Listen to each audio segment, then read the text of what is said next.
अस्सलाम वालेकुम जी and welcome back to another video. जैसा कि आप जानते हैं कि मेरा नाम है राजा तल्लत और आप देख रहे हैं मेरा यूट्यूब चैनल।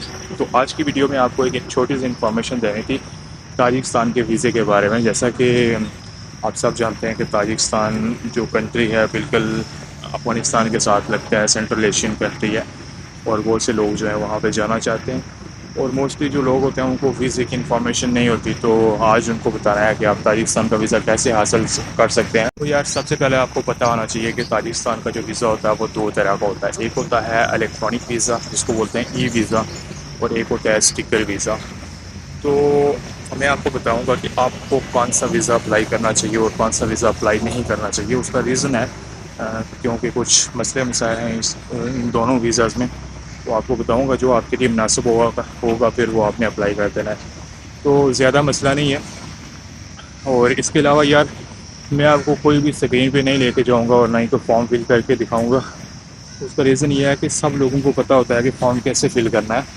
तो आपका टाइम वेस्ट नहीं करूँगा क्योंकि जो लोग वीज़ा अप्लाई करते हैं उनको पता है कि हर कंट्री का एक बेसिक सा फॉर्म होता है जो आपने फिल करना होता है और अपनी पर्सनल डिटेल्स, पासपोर्ट की डिटेल्स और होटल बुकिंग की वो डिटेल्स जो होती हैं, एड्रेस वगैरह वो आपने देना होता है और अपनी डेट वगैरह लिखनी होती है कि आपने कब आना है इस मुल्क में और कब वापस जाना है। तो ये छोटी सी इन्फॉर्मेशन होती हैं। तो उसके लिए आपको प्रॉपर जो है स्क्रीन पे लेके आपका टाइम भी वेस्ट होता है। तो मैं नहीं चाहता कि आपका टाइम किसी भी तरह से वेस्ट हो। तो मैं आपको जस्ट प्रोसेस बता देता हूँ। प्रोसेस की आपको समझ आ गई तो फिर आपके लिए बहुत आसानी रहेगी कि आप वीज़ा अप्लाई भी कर सकते हैं और वीज़ा ले भी सकते हैं। तो दोनों का जो प्रोसेस है वो ऑनलाइन ही शुरू होता है। जब आप ई वीज़ा अप्लाई करते हो तो ई वीज़ा तो टोटली होता ही ऑनलाइन है, उसके लिए आपको घर से बाहर नहीं जाना पड़ता। लेकिन जो इसका स्टिकर वीज़ा है उसके लिए आपको एम्बेसी में एक बार जाना पड़ता है। तो प्रोसेस दोनों का शुरू होता है ऑनलाइन। आप लिखेंगे ताजिकिस्तान ई वीज़ा और ताजिकिस्तान स्टिकर वीज़ा, तो दोनों की जो वेबसाइट है वो आपको गूगल पे पहली वेबसाइट जो है वो वहाँ पे शो हो जाएगी। ठीक है, अगर आपने करना है, सबसे पहले आपको बताऊंगा कि आप स्टिकर वीज़ा कैसे अप्लाई कर सकते हैं ना। दूसरा मैं आपको बताऊंगा कि आप इलेक्ट्रॉनिक वीज़ा कैसे कर सकते हैं। तो स्टिकर वीज़ा में सबसे पहले आपने वेबसाइट पे जाना है, वहाँ पे अपनी तमाम डिटेल है जो इस तरह फॉर्म होता है वो फिल कर लेना है और उसमें आपको डॉक्यूमेंट्स चाहिए होते हैं, 2-3 डॉक्यूमेंट्स। एक आपको पासपोर्ट कापी, अपने पासपोर्ट की कापी, उसके अलावा होटल बुकिंग जो होती है एक वो, और एक फ़ोटो आपको चाहिए होता है पासपोर्ट साइज। ये 3 चीज़ें आपके पास हैं तो वो फॉर्म वगैरह फिल करके, एड्रेस वगैरह लिख के, सारी चीज़ें लिख के और होटल बुकिंग और अपना फ़ोटो वगैरह जो होता है वो आपने अपलोड कर देना है और ये चीज़ें आपने सारी सबमिट कर देनी है वहाँ पे। ठीक है, जब ये आप कर देंगे तो तकरीबन 2 दिन से लेके 7 दिन तक आपको रिस्पांस आ सकता है। वो आपको एक सबमिशन लेटर भेजेंगे, लाइक अप्रूवल लेटर होगा जो आपने लेके एम्बेसी में जाना है। ठीक है, जब वो लेटर आपको ईमेल के ज़रिए आ जाएगा तो आपने क्या करना है कि वो लेटर लेके सीधा एम्बेसी में इस्लामाबाद में चले जाना है, क्योंकि इनका कौंसलेट वगैरह कराची में कुछ नहीं है अगर आप पाकिस्तान में हैं तो। अगर आप दुबई में हैं तो दुबई में इनका कौंसलेट है और अबू धाबी में इनकी एम्बेसी है। तो दोनों में से आप किसी को भी चूज़ कर सकते हो। ठीक है, तो ये सीन होता है इसका।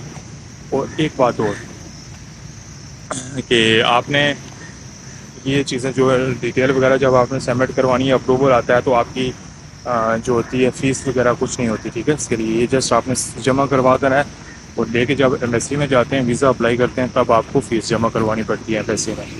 तो एम्बेसी में इसकी जो फ़ीस होती है वो $55 होती है। ठीक है, अगर आप स्टिकर वीज़ा अप्लाई करते हो तो $55 इसकी फ़ीस है। और ये आपको वीज़ा जब आपके पास अप्रूवल आ गया तो आपने एम्बेसी में जाना है और सेम डे आपको 1 घंटे में, आधे घंटे में या 2 घंटे में आपको वीज़ा मिल जाएगा और उसी दिन आप वीज़ा लेके वापस आ सकते हो। ठीक है, तो ये सिंपल सा प्रोसेस है। सबसे पहले आपने क्या करना है, 2-4 जो डॉक्यूमेंट्स है वो कंप्लीट करके फॉर्म फिल करके जमा करवा देना है। ठीक है, और अप्रूवल का वेट करना है। 2 दिन से लेकर 7 दिन तक अप्रूवल आ जाता है, या अप्रूवल आ जाएगा या डॉक्यूमेंट्स आपके रिजेक्ट हो जाएंगे। ठीक है, 2 ही ऑप्शन होते हैं। तो अप्रूवल आ गया तो वो आपने लेके सीधा एम्बेसी में चले जाना है और अपना वीज़ा वहाँ से स्टिकर वीज़ा पेस्ट करवा के ले आना है। तो वेरी सिंपल प्रोसेस। और अब आते हैं ई वीज़ा की तरफ। तो ई वीज़ा का जो प्रोसेस है वो ये है कि आपने सबसे पहले जाना है गूगल पे, वहाँ पे ताजिकिस्तान ई वीज़ा लिखना है और जो वेबसाइट आ जाएगी गवर्नमेंट की ऑफिशियल वो आपने ओपन करके तो ई वीज़ा अप्लाई कर देना है। डॉक्यूमेंट्स ऑलमोस्ट सेम होते हैं, इसी तरह के डॉक्यूमेंट्स जो होते हैं वही आपको चाहिए होते हैं। पासपोर्ट की कापी, होटल बुकिंग, एक अदद फ़ोटो और फ़्लाइट की डिटेल्स वगैरह। तो ये जब आप सारे डॉक्यूमेंट्स आपने जमा करवा देने तो $50 फ़ीस है। पहले $30 फ़ीस होती थी, लेकिन अब इंक्रीज़ हो गई है, $50 हो गई है। तो आप अप्लाई करते हैं और ये 3 से 7 दिन में आपका वर्किंग डेज़ में आपका वीज़ा आ जाता है।